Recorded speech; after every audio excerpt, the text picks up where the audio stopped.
Nay, ano pong pangalan nyo, Nay? Emilia, sir. Emilia. Opo, sir. Ilang taon na po kayo? 61, sir. 61. Ano naman po ang trabaho nyo? Kung minsan, sir, nakikilabada. Kung wala, sir, wala. Si Mr. Nay, ano pong trabaho? Wala, sir. Bakit po, Nay? Bakit walang trabaho? Ano, sir, na pag wala nang tanim, sir, wala nang trabaho.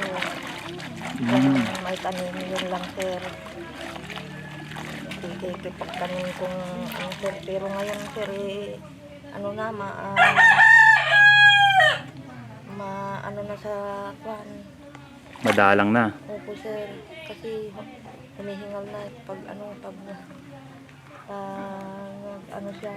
May sakit na si tatay. Opo, sir. Ano pong sakit ni tatay? Komplikasyon, sir.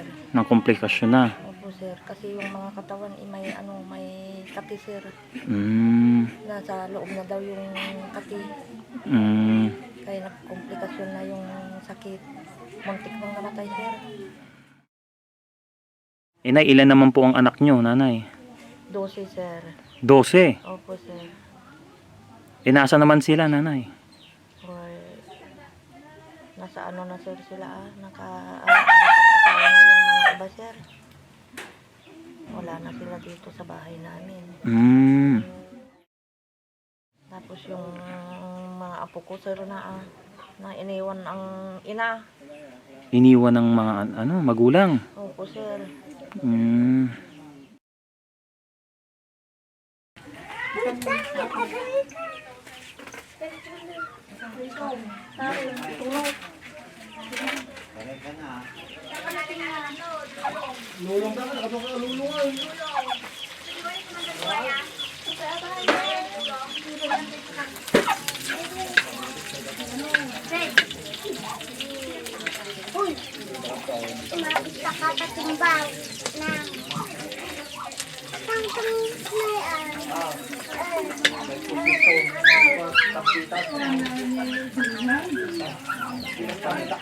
Sige, kain na. Kain na kayo.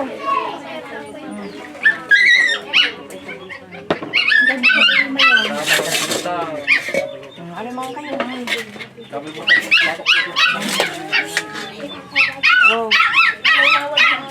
Tag-isa kayo. Alam kayo.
Ayan, bali ito nga yung mga apo ni nanay.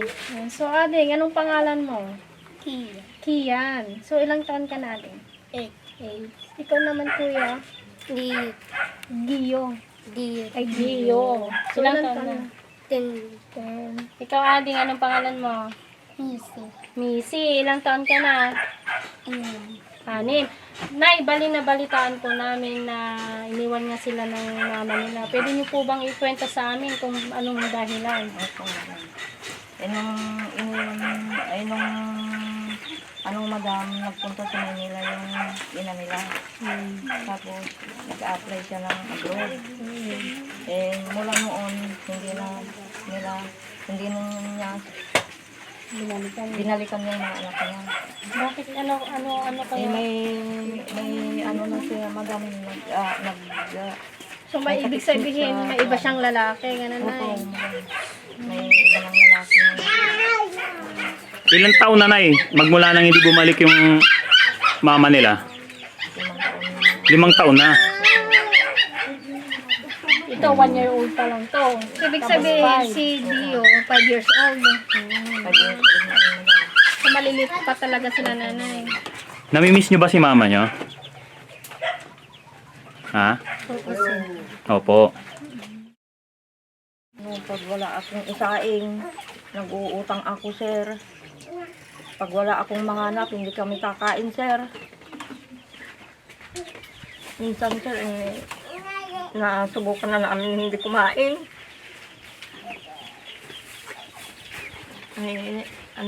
Dalawang beses na hindi kami kumain, sir. Wala akong mahanap, wala akong paghanapan, walang magpautang. Talagang wala akong mahanap. Hindi kami kumain. Gabi yun. Ano naman po yung reaction ng mga apo mo na? Pinatulog na sila, madam. Kahit gutom na gutom. Natulog na kami na sabi, wala naman tayong kakainin. Gabi yun, madam. talaga walang wala. Totoo ba yan, Ading? Okay ba yan? Hindi ah. So, natulog na lang kayo. Pag ganun na hindi kayo kumakain, natutulog na lang.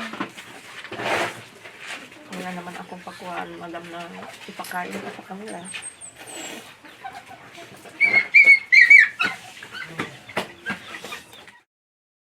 Nanay, 12 yung anak mo, nanay, ha? Opo, sir.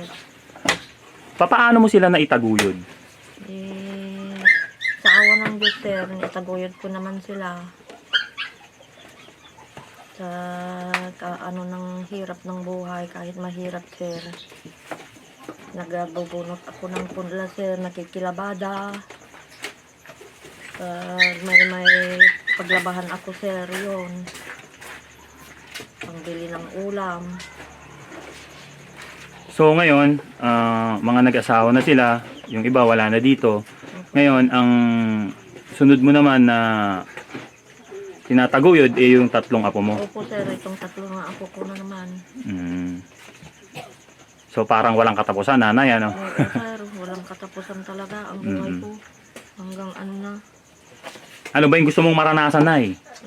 Sana, sir, maranasan ko din yung masarap na buhay. Para matikman ko naman. Hindi lang puro hirap, Nay. Opo, madam. Kahit isang araw lang siguro, Nanay, na. Opo, madam. Kahit isang araw lang para... Makapagpahinga din po kayo. Kung sakali, nanay, na magkakaroon ka ng pagkakataon na magnegosyo, small business, ano yung gusto mong i-negosyo? Kahit ano, kuwan lang, sir. Yung mga tinapay, yung mga gulay-gulay lang. Mga tinda-tindahan, ganyan. Opo, sir. Yung tipong may pagkukunan kayo sa loob ng isang araw Opo, sir. para may papakain ka sa mga apo mo. Opo, sir.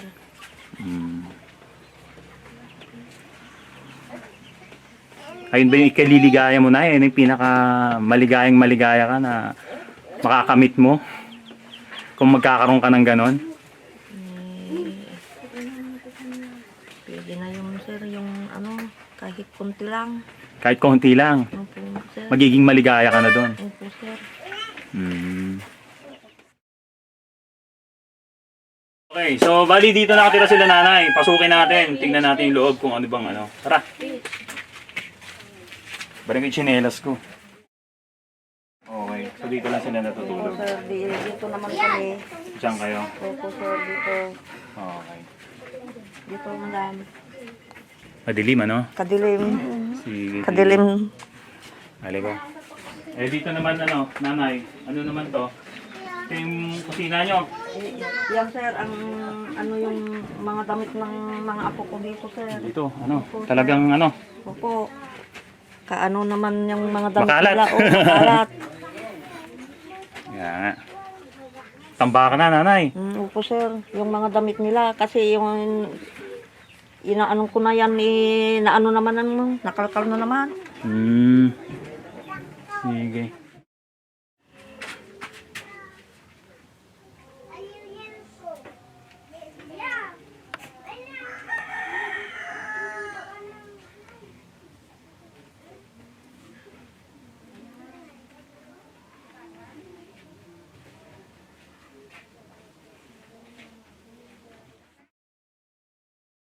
Ilan taon ka na uli, nay? 61, sir. 61. Matanda na ako, sir. Pero nagtatrabaho ka pa rin, ano? Opo, sir. Mm. Kasi kawawa naman itong mga apo ko, sir. Pag ano, wala akong pagkuhanan. Ito yung mga apo mo. Kayo, naawa ba kayo kay lola nyo? Opo, sir. O anong gusto nyo sabihin kay lola nyo? Ikaw, Dio, anong gusto mong sabihin sa kanya? Kay lola mo. Nagkarikan ang. Nahihiya, Nay. Nahihiya Iya magsalita. sila, nanay. Magsalita kasi, madam. Tapos ang sabi sa akin ni nanay kanina, wala na daw silang bigas. Kasi last na ano na daw nila yon, Mas nasaing. saing nila. So ito nanay, ha? Hindi na namin patatagalin. Opo, sir. Meron kaming daladalang regalo na ibibigay sa inyo para makatulong na rin. Okay? Salamat, sir. Sige. Salamat, madam. Okay. Kukunin lang namin ha, nanay ha. Opo, sir. Para makita nyo na. Sige, sige. 22 ang pinangalan ng sangkot at protektor ng smuggling umano ng agricultural products sa bansa. Kabilang dyan ang ilang opisyal ng Department of Agriculture at Bureau of Customs. Ang ilan sa kanila pumalag sa akusasyon. May unang balita si Bob Gonzales. Matapos ang ilang buwang investigasyon ng Senate Committee of the Whole, nirelease ng Senado ang report ng komite na naglilista ng 22 pangalan na hinihinalang protektor at smuggler ng mga produktong agrikultura, kabilang ang ilang matataas na opisyal ng gobyerno.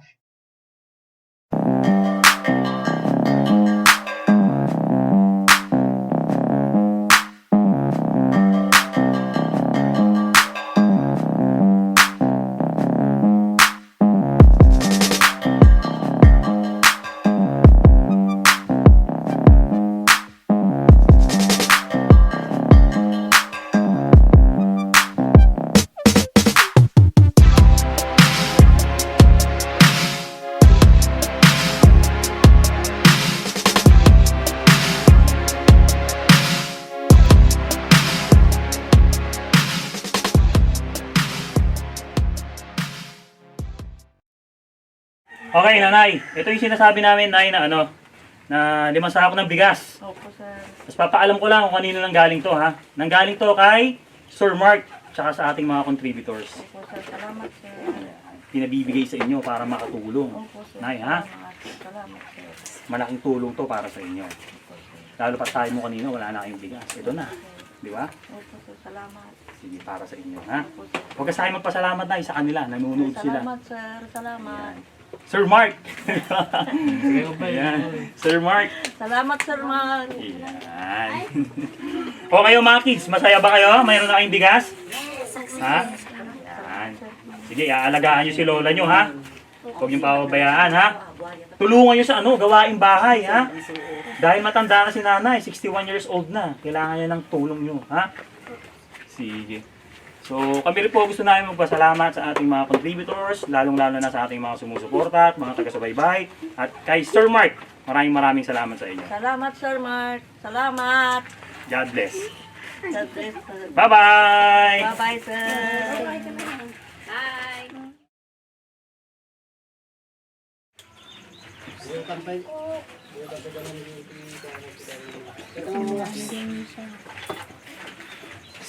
Apelido si...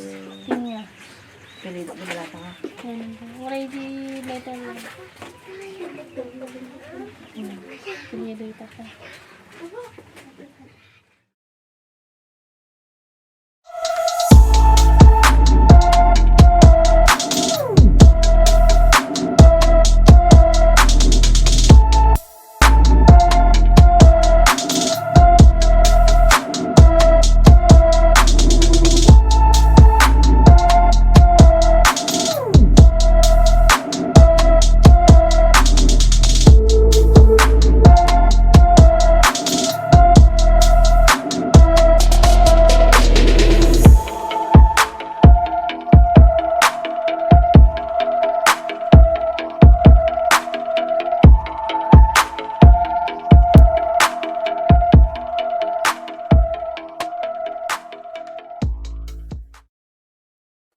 Mga kababayan, walang isang kasagutan para masolusyonan ang kahirapan. Upang masugpo ang kahirapan, kailangan natin matukoy at matunton ang punot dulo at ugat nito. Iyong pakatandaan na tama at sapat na edukasyon ang isa sa mga armas na panlaban sa kahirapan. I will say it again, folks. Economic poverty is a system designed to feed the society of the elite. Economic poverty is like an oil that feeds the monstrous engine of corporate capitalism. Economic poverty is not a natural condition.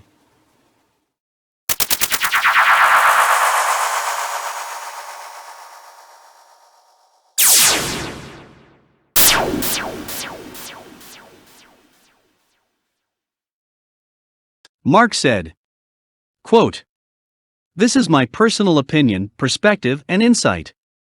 Those lawmakers who want to amend the 1987 Constitution to give more freedom to foreign investors are all sellout and traitors to their own motherland. Those sellout politicians do not care for the well-being of their own countrymen, but for the enriching of their own pockets.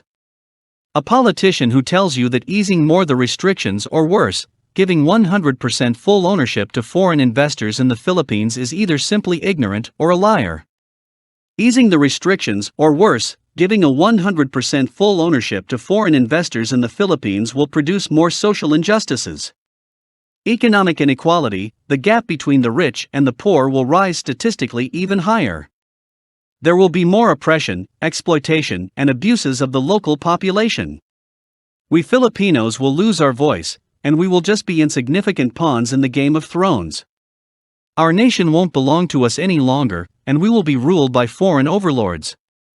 Our pride of nationalism will completely fade away along with our national identity. Local Filipino workers will remain economic slaves by foreigners. Local police force, military and government officials will be nothing but toy soldiers of the crony foreign businessmen. They will work for the interests of the foreign overlords and not for the well-being of the local population. Government officials, local Filipino businessmen and politicians should work together on how to produce and improve local Philippine businesses, not to obliterate for the sake of foreign investors' interests. What else could I say? Money is the root of all evil. Like they always say, follow the money, and that's what those corrupt government officials and politicians do. I will say it again, those lawmakers who want to amend the 1987 Constitution to give more freedom to foreign investors are all traitors. I feel sad for our motherland. I feel sad for us Filipinos." Unquote.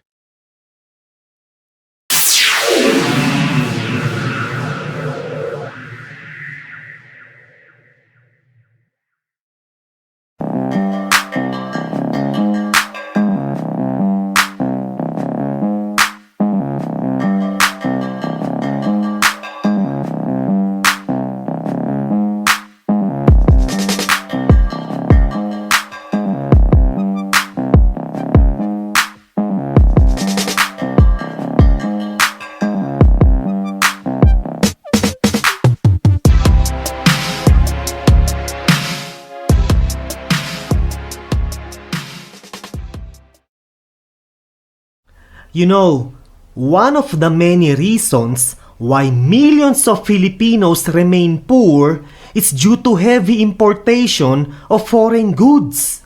The Philippine market is being bombarded/flooded by goods coming from foreign countries. We rely heavily on imports, leaving our local economy stagnant and helping foreign companies/corporations to profit more out of us.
La Paz, Bolivia.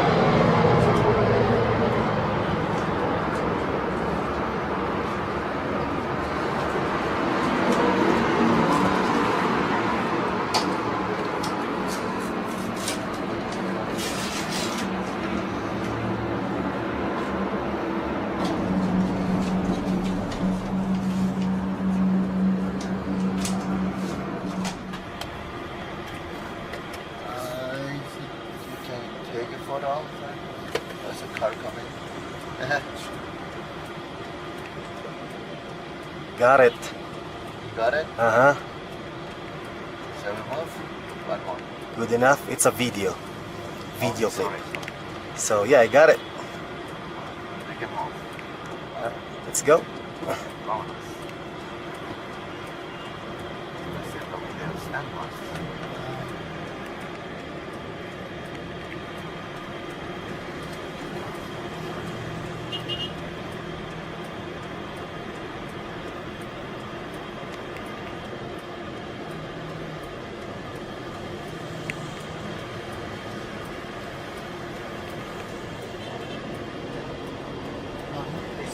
Gracias.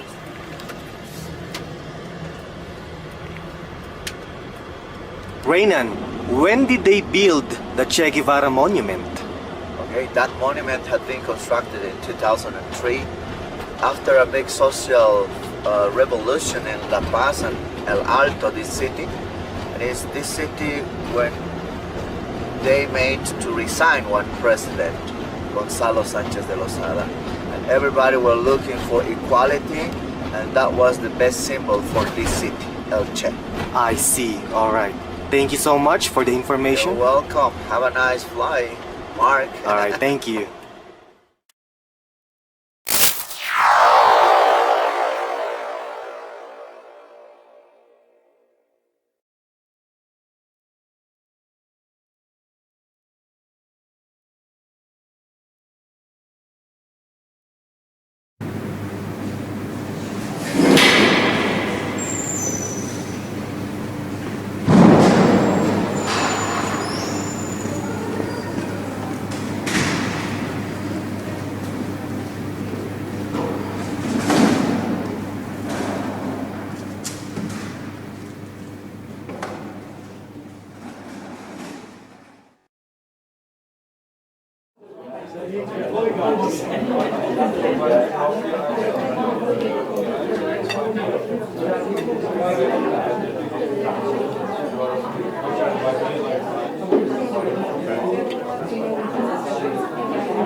Mark said, quote, I couldn't agree more with Senator Sanders.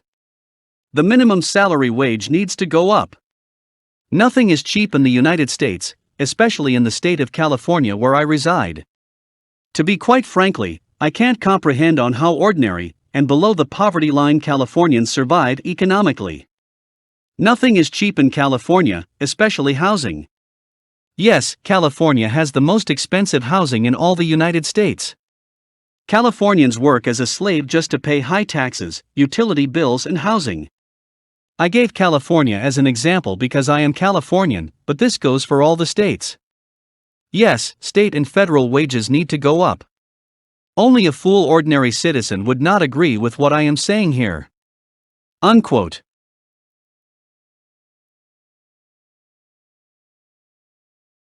A Chinese citizen journalist held since May for her live stream reporting from Wuhan, as the virus outbreak unfurled was set for trial Monday, almost a year after details of an unknown viral pneumonia surfaced in the central China city. The Chinese citizen, who was a former lawyer, could face up to 5 years in jail.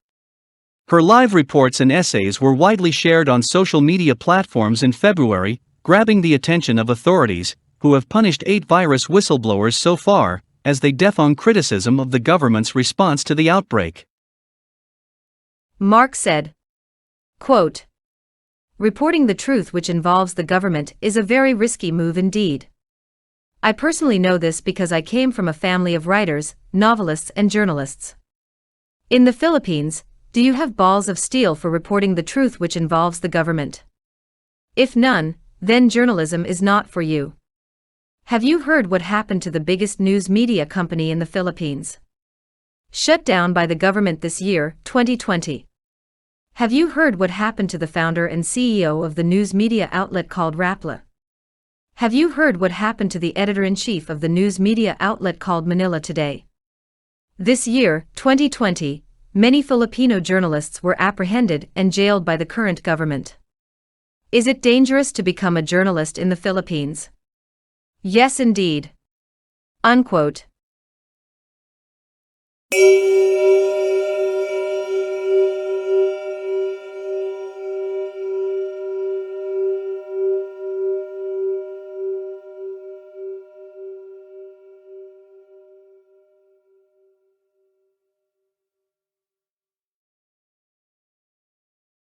Starting on February 2nd, children at the age of 12 years and below are required to seat on a child car seat while inside a vehicle. Mark said, quote, "Another money-making piggy bank for the corrupt police, MMDA and LTO officials. The bottom line of this, if you are caught without putting your child on a car seat, you will get a citation ticket. Citation ticket means money revenue that goes into their pockets. Wait, did I mention the bribes that those police, MMDA and LTO crocodiles would get from ordinary citizens if caught? Bribes, yes. We all know that the culture of bribery in the Philippines is big. Are you surprised? If you are caught, would you not bribe the police officer for less hassle? Of course you will. Bribery in the Philippine culture is considered normal. Millions of Filipinos are struggling to make ends meet. The Philippines and Filipinos have tremendous problems right now. This is nothing but another thorn in the neck of the ordinary Filipinos. This is my personal opinion and I have all the rights to express it, according to the 1987 Constitution Bill of Rights." Unquote.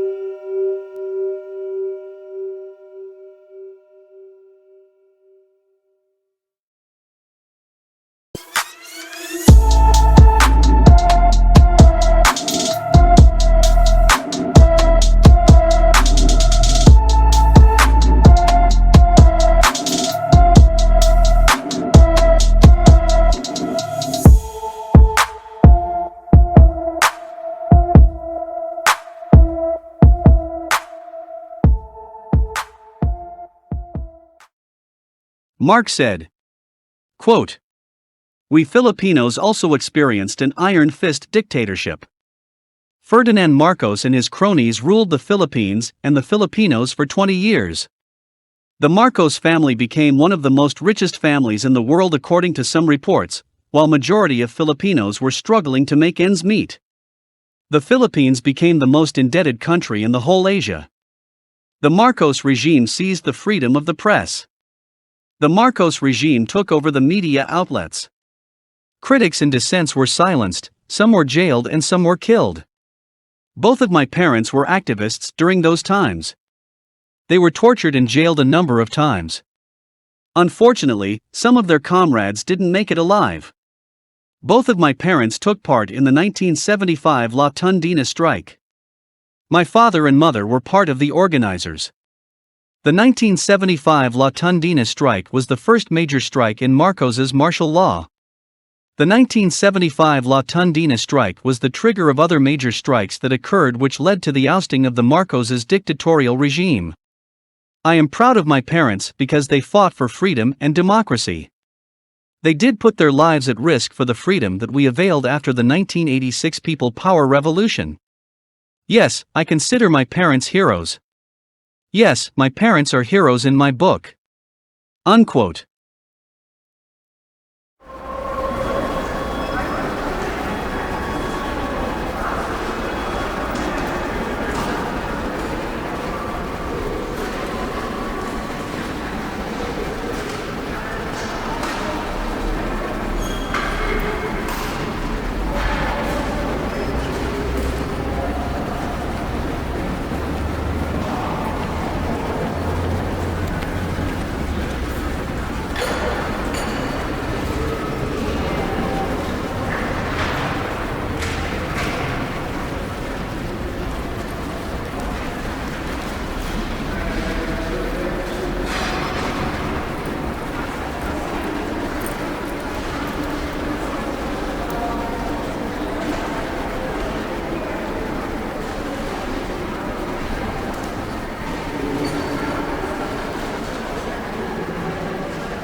Mark said.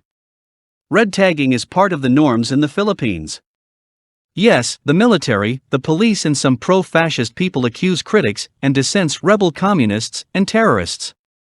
So I have to tell this, that no one from my family is a part of the armed rebel communist group.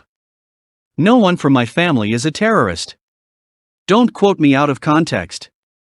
I'm not saying that the members of the armed communist rebel group in the Philippines are terrorist. I am just simply stating that no one from my family is a terrorist. Because red tag in the Philippines means you are a terrorist in their book. I have to say this, because the Philippine military and Philippine National Police red tag people after people after people. In the Philippines, if you are red tagged, your life and freedom are at risk. You could be harassed, jailed, or worse, killed. Yes, it happens in the Philippines, my friends. In the Philippines, if you are a government critic, you put your safety at risk. If I get red tagged by the military or police, I will immediately call my lawyers and my friends from local and international media. Those who's been following my channel for years know that my family and I have been interviewed by some news agencies in USA, Germany, and the Philippines. I will immediately contact them to make noise. I am an American citizen, by the way. Yes, Mr. Military and Police, try to illegally arrest an American citizen. Go red tag me and I will sue you for defamation and libel. Mark said that he has all the rights to report, to express his opinion and expression, according to the 1987 Constitution Bill of Rights.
Ngayong panahon ng krisis, may tig-1,000 dolyares sa bawat undocumented immigrant household na naninirahan sa state ng California.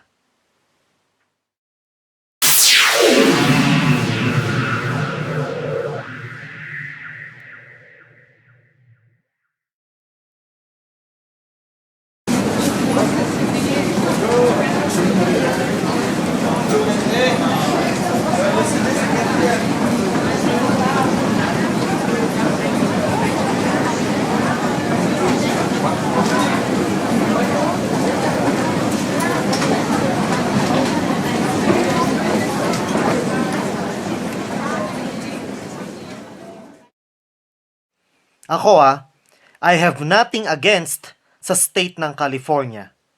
Nanirahan ako sa Southern California for 18 years, FYI. Ako sa totoo lang, proud ako na Californian. Para sa akin, California ang the best state sa bansang Amerika.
Planting guns and bombs have become common practice of the police and military against journalists, activists, and dissents. February 5, 2021. The Regional Trial Court dismissed the illegal possession of firearms and explosives charges against Manila Today editor-in-chief Lady and Salem and labor union organizer Rodrigo Esparago. Lady and Salem and Rodrigo Esparago were red-tagged by the police before arresting and allegedly planting made-up evidences against them. Mark said, "It is good news indeed. It's a clear indication that there's still light in the darkness. It's an indication that we could still trust the judiciary system in the Philippines. The big problem is, evil forces roam among us." According to reports, 53 lawyers, 8 judges and 10 prosecutors have been killed since President Rodrigo took power in 2016. Devils walk among us, my fellow countrymen. To the police and military who red tag and illegally plant evidences against innocent people. How do you sleep at night? What do you tell your wives, children and parents? My fellow countrymen, don't let your guards down. Always be aware of your rights. Always fight for genuine democracy and fair justice.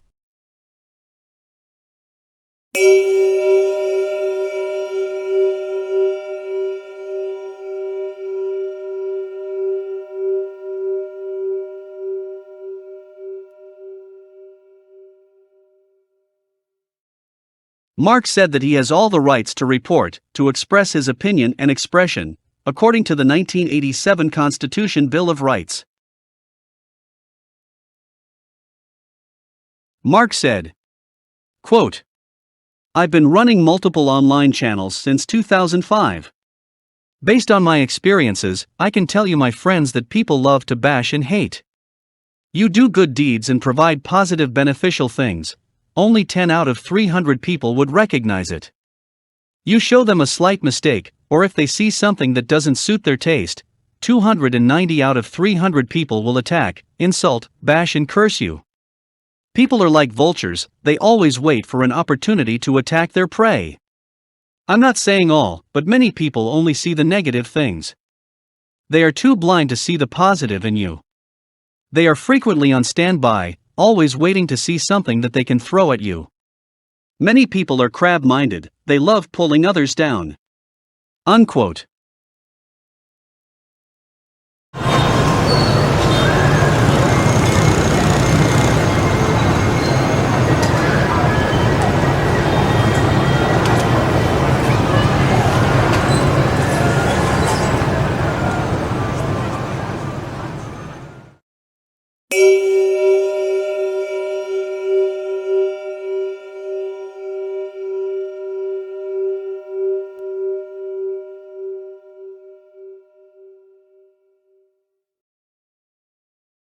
Mark said, quote, "Supporting someone on a regular basis is wrong. You make him dependent on help and you make him lazy. Giving someone help is very good and noble, but not to the point where you will make him solely dependent on help. Showing compassion to your fellow human being is a good deed, but by giving him an unlimited support, you are not encouraging him to become diligent, but teaching him to become as lazy as a sloth." Unquote.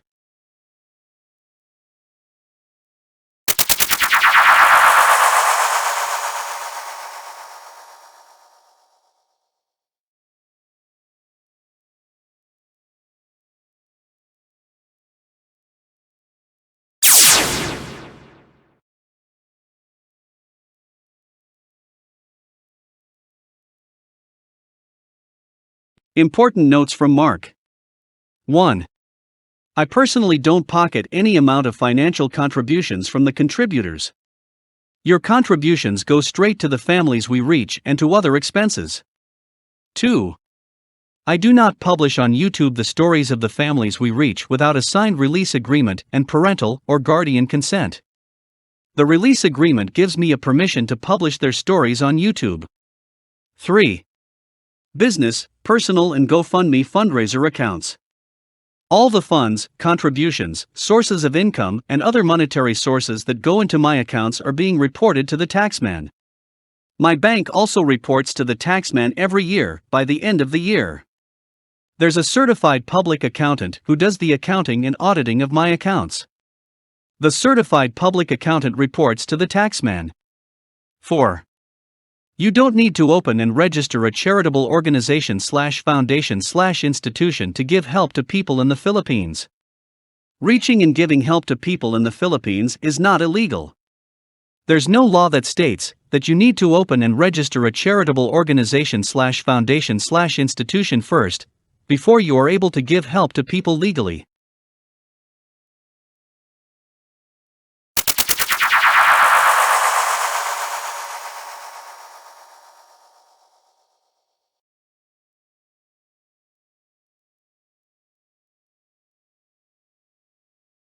Mark said, quote, "The reason why I upload films about poverty in the Philippines is to spread awareness. To combat economic inequality, social inequality, oppressions, repressions, abuses, and exploitations. First, we have to be aware. Second, we have to pay attention. Third, we have to do something about it. We as Filipinos and citizens of this planet should not turn a blind eye, not to play deaf, and not to pretend mute. We as human beings have a responsibility to give care and to show compassion to others. We as citizens have a great responsibility to safeguard our ball of genuine democracy. We as citizens have a responsibility to fight tyranny and corruption. Wake up, my fellow citizens." Unquote.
Mark said that he has all the rights to report, to express his opinion and expression, according to the 1987 Constitution Bill of Rights.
Mark said that he has all the rights to report, to express his opinion and expression, according to the 1987 Constitution Bill of Rights.